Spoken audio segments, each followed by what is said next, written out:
यो चाहिँ होइन अकबर र बिरबलको कथा हो। अकबर र बिरबल तपाईँलाई थाहा होला। त्यहाँ चाहिँ एक दिन चाहिँ अब बिरबलले अकबरलाई भन्दै यो सब जनताहरू सब चुतिए भनेर भन्दैछ अरे नि त। के भन्छ हौ भनेछ नि, हजुर यो जनताहरू सब चुतिया भन्दैछ अरे नि त। अनि म चाहिँ भनेछ तपाईँ चाहिँ महा चुतिया भन्दै अरे नि त। अकबरलाई त पुरा रिस उठेछ अरे। तैँले मलाई चुतिया भनेको, हाम्रो जनतालाई चुतिया भनेको, एक हप्ताको टाइम दिन्छु होइन, एक हप्तामा तैँले चाहिँ प्रुभ गर्नुपर्छ यो जनता चुतिया अनि म चाहिँ महा चुतिया चाहिँ कसरी भयो भनेर भनेछ अरे नि त। हुन्छ भनेछ अरे। त्यहाँ गएछ अरे बिरबल। अनि एक हप्ता भयो, बिरबलको अत्ता पत्तै छैन। त्यहाँ अकबरले पठाएछ अरे बिरबललाई खोज्नु। त्यो बिरबल आएछ अरे। त्यो कहाँ बिरबल तिमी कहाँ थियो अहिलेसम्म भनेर भनेछ अरे नि त। भगवान् मैले त होइन बहुत ठुलो कुरो पाएँ भनेछ। के पायो भनेर भनेछ अरे नि त। मैले भगवान्को चप्पल पाएँ भने क्या यस्तो देखाएछ त। 7-8 फुटको चप्पल थियो अरे। अब सुने हिरा मोती यस्तो भएको सुना 7-8 फुटको चप्पल होइन, सबैले बताएछ अरे। चाहिँ कसरी पाएँ भने अरे नि त।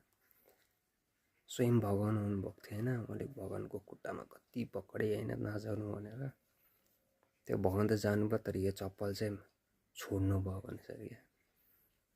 फेमस भयो बिरबल त। अब सब अब दर्शन गर्नु आएछ त्यो चप्पलको। अब मान्छेले पैसा चढाउने अरे 1 सर्ट त्यो चप्पलको 1 सर्ट होइन जाने। अब गरिबहरूले त कम्तीको नि चढाउँछ, 1-1 सर्ट खाँदै गएछ अरे। बिरबलले अकबर त अब राजा धनी त्यो चाहिँ अलिक ज्यादा चढाएछ अरे। त्यसलाई 2 सर्ट लगाइदिएछ अरे होइन, 2 सर्ट लगाइदिएछ अरे चप्पलको होइन। त्यहाँदेखि अकबरले बिरबललाई भनेछ अरे तिमीले मैले के काम दिएको थिएँ होइन त्यो पुरा गर्यौ भनेर भनेछ अरे। हजुर भनेछ अरे नि त। लु प्रुभ गर भनेर भनेछ नि त। त्यो बिरबलले भनेछ यो चप्पल चाहिँ भगवान्को होइन, यो चाहिँ मैले बनाएको होइन, मलाई प्रुभ गर्नु थियो भनेर भनेछ अरे। देख्नु भएन जनताहरू चुतिएन, 1-1 सर्ट खाएन, तपाईँ चाहिँ महा चुतिए, तपाईँले चाहिँ 2 खानुभयो भने लेख्थे।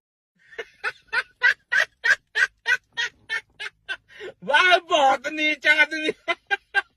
यहाँ तो नीचे धरती में कोई न होएगा।